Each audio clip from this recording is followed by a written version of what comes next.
Армысыздар, қадірменді халайық. Марқұм Рахмет ағамызбен 1991 мекен, 92 жыл мекен студент кезімде таныстым. Ол кезде Пушкин атындағы кітапхана, қазіргі ұлттық кітапханаға барып тұрамыз студент болғасын. Бекет атаны зерттеп жүрген кезіміз. Меңдекеш Сатыбалдиев ағамыздың шығармашылығын зерттеп жүрген кезіміз. Әртүрлі кітаптарға тапсырыс береміз. Соны келіп болмайды, күтіп отырамыз. Сондай бір сәтте сол тапсырған кітабымды алатын уақыт жақындаған кезде сол бұрышқа жақындай бергенде анадай шетте тұрған орта бойлы сары кісі келіп амандасты. Жас үлкен кісі болғасын, сәлем деп. Айналайын, сен Рахат Мұстармақов емессің бе деп. Иә деп. Ой, айналайын, келші құшақтайын деп. Мен осылай рахмет аяп берген ағаң боламын. Екеуміз Пушкин кітапханасында танысқанбыз алғаш. Содан кейін елге келгеннен кейін де қатты сырлас қылмасақ та сыйлас өмір сүрдік. Аға тұттық. Ол кісінің еңбек енді шам теңіз ғой, манадан шеп-шепірдеп айтып жатыр. Бұндай шағын конференциялар ағамызды танытуға аздық етеді деп ойлаймын. Бұл кісіге дұрыстап тұрып бір дүние арнау керек. Әлі әзір қасымызда қатар жүрген, қанаттас жүрген, көзін көрген, ізіне ерген ағалар, апалар, әнелер, қаламгерлер, әріптестері жүрген кезде бұл кісі туралы барлық білетіндерін жазып алып қалу керек, кейінгі келешек ұрпаққа керек. Ертеңгі айтатын адамды таппай қаламыз. Бүгін бар адам ертең жоқ дегенде өздеріңіз білесіздер. Қым қуып дүние. Енді ол Рахмет ағамның өлең оқу қуаты енді ерекше. Ешкімге ұқсамайды.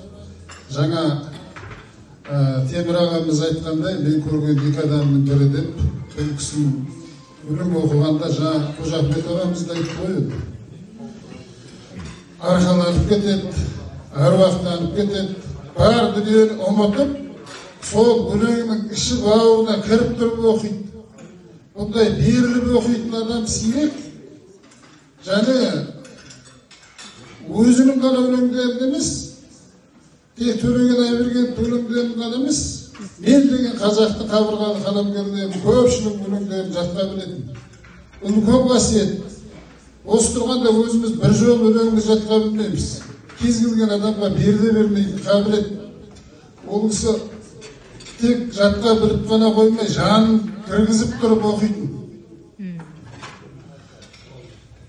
Бекет ата туралы ең үлкен эпикалық шығарма жазған тұңғыш рет осы кісі. Бұл енді атаның алдындағы перзенттік парызы шығар, бірақ бұл арттағы ұрпаққа қалатын үлкен мұра болды деп есептейді. Жаңа Қожа Ахмет ағамыз басын айтып кетті. Ашылмаған құпия көп тірлікте әрбір адам зерттелмеген бір нүкте осы екінші жылда үлкен философия жатыр. Бекет, бекет дейді әркім әр жерде, бірақ біздер оны терең білдік пе деп басталатын. Студент кезімізді жаттап алғанбыз. Осының бір қатар шумақтан. Оқысам ұзақ уақыт алады. Ағаның алақанын сезіндік.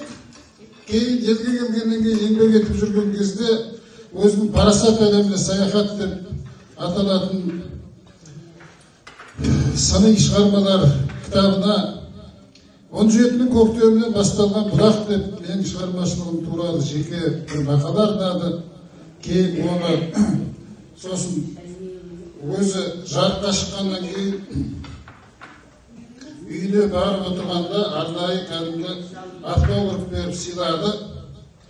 Кең далаң құлақ қойып тұр үніңе, айналсын әр өлең жыр гүліне, парасат әлеміне саяхатты сыйлаймыз рахатқа нұргүліме деп өзінің қолтаңба жазып берген бар менде әлі сақтаулы кітапхананың төрінде тұр. Менің апамды алған Ругу Тоқабай 5 жыл белшеден қан кешкен соғысқа қатысқан Маңғыстаудың абыз ақсақалдарының бірі Досат Аманғали дейтін құдам болды. Сол кісімен 8-ші микрорайонның 1-ші үйінде көрші тұрды. Сол құдама барған кезде екеуі күншуақта есік алдында үнемі әңгімелесіп отыратын. Рекең өлеңін оқиды, әңгіме айтады. Сол менің құдам осы Рекеңді өле-өлгенше жақсы көріп, туған ісінде құрметтеп, ардақтап өтті. Оны енді мына Зәуреш жеңгейден бастап барлық балалар да біледі. Сондықтан ол жерде айтылған әңгімелерді бірталай таңға азық болатындай талай нәрсе бар. Бұл кісінің ең басты қасиеті аңқылдаған ақ жүрек, ақ еден болды. Мынау бүгін көптен бері ақшақар жауып тұр. Менің Рахмет ағамның адам баласына жамандық ойламайтын ақ жүрегі сияқты. Бұл да тегін емес, табиғаттың өзі осыны үйлестіріп тұр. Жаңа таңертең келе жатып осы ойыма түсті. Ұлы менің бірім Сүйінбай, сөз сөйлемен Сүйінбай, маған тартқан жылдар сырлы сұлу сөздері, маған тартқан сыйындай деп пір түтіп өткен ұлы Жамбылдың ұстазы Сүйінбай Аронның жас адам туралы бір тамаша өлеңі бар. Жақсы жігіт ел жұртының қаласындай, жақсы әйел әмме жұрттың анасындай. Жақсыға ешкімнің де жаттығы жоқ, көреді бәрін де өз баласындай деген басталатын. Сол айтқан бұл кісіге ешбір адам баласының жаттығы болған жоқ. Адамның барлығын айқара құшағына алып, ақ жүрегімен, ақ ниетімен аңқылдап сүйді, өмірден сол ақпейіл күйінде өтті, жан баласына жазығы болған жоқ деп есептеймін. Сондай ақ көңілдігіне қарамастан өмірде қиындықта көрді. Шет-шепірін өзіміз көре қалдық. Елім деп аңқылдап келгенде осы Есенов университетінде кафедра меңгерушісі болып тұрған жерінде үстінен арыз жазып жүріп, қуалап құлатып орнына отырып алған әріптестері болды. Қазір қара жерге кіріп кетпей жер басып жүр солар. Сол ауыр дейді ағаның жүрегіне. Күйзелді, күйреді, біз көзімізбен көрдік.